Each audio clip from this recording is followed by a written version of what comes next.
Welcome to today's deep dive. I want you to picture this. You have a massive, modern cargo ship, like over 100 meters long, just cruising through the open ocean. Right, but suddenly you see these giant rigid structures just pop up from the deck. Yeah.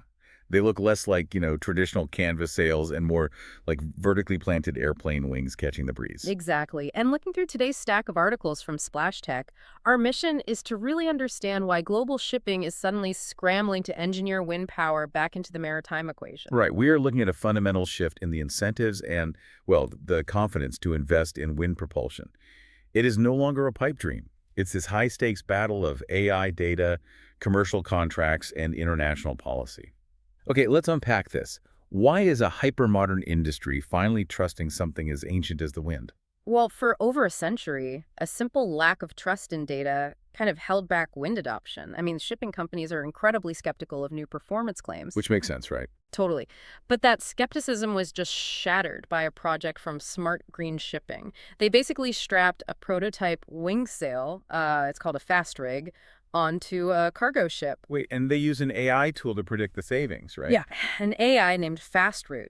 And the real world results match the AI's predictions with a margin of error under 0.25%. Oh, wow. But hang on, I have to push back here. Wind is notoriously unpredictable.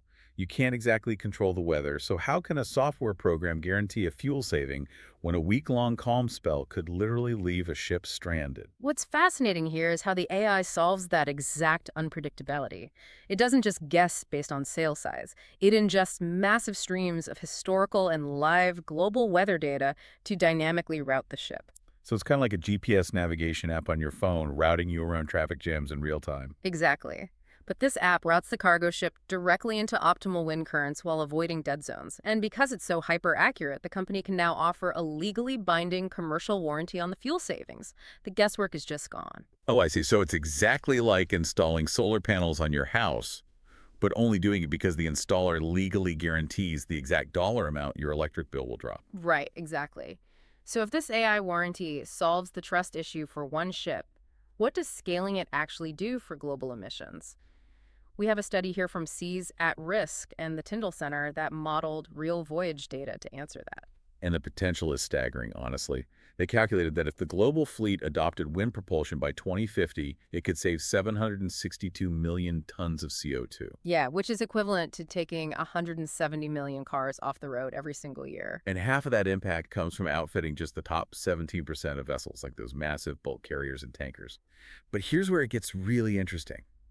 Alternative zero-carbon e-fuels are still decades away from being deployed at scale. Right, but wind works right now. The ships are already at sea. Exactly. So why are regulators waiting for futuristic fuels instead of deploying wind today? I mean, why is the market moving so slowly if the tech is guaranteed? Well, the report warns that without strong policy incentives from regulators, like the International Maritime Organization or the EU, wind propulsion might only contribute a measly 0.2% to emissions reductions. Wait, 0.2%. That is nothing. If the tech works and the climate desperately needs it, why the delay? Who actually pays the bill here? If we connect this to the bigger picture, the primary barrier isn't the technology anymore. It's actually a structural contract problem within the industry. What do you mean by a structural problem? So maritime shipping operates on a split commercial model through what are called charter party agreements. You have the ship owner who pays for the physical vessel and would have to buy the wind wings. Okay. And then you have the charterer who basically just rents the ship and pays for the fuel. Oh, it's the classic split incentive. It's like a landlord refusing to shell out $1,000 for a highly energy-efficient fridge because the tenant is the one who pays the monthly power bill. That is the perfect analogy. The ship owner pays millions for the wing sales, but the charterer reaps all the fuel savings. So there's no financial incentive for the owner. Right. So how do we fix this commercial bottleneck? Well, BIMCO, which is one of the world's largest international shipping associations, is developing a specialized contract update. It's an addendum designed to legally and fairly share the upfront hardware costs and the operational fuel savings between the owners and the charterers. Oh, so they're rewriting the business model to finally match the technology. Absolutely. The hardware is basically there, the data is guaranteed, and now the business side is just trying to catch up. So what does this all mean? I mean, we have guaranteed airplane-like hardware, AI-backed weather routing, And the commercial contracts are finally being dragged into the 21st century to incentivize real investment. Right, it completely changes the calculus for global trade. Which leaves you, our listener, with this to think about. If AI can now perfectly map global weather and guarantee wind efficiency, are we about to see global supply chains deliberately charting much longer, slower ocean paths just to chase optimal wind currents? That is a wild thought. Right. It really makes you wonder if our entire modern concept of fast shipping is about to be completely redefined.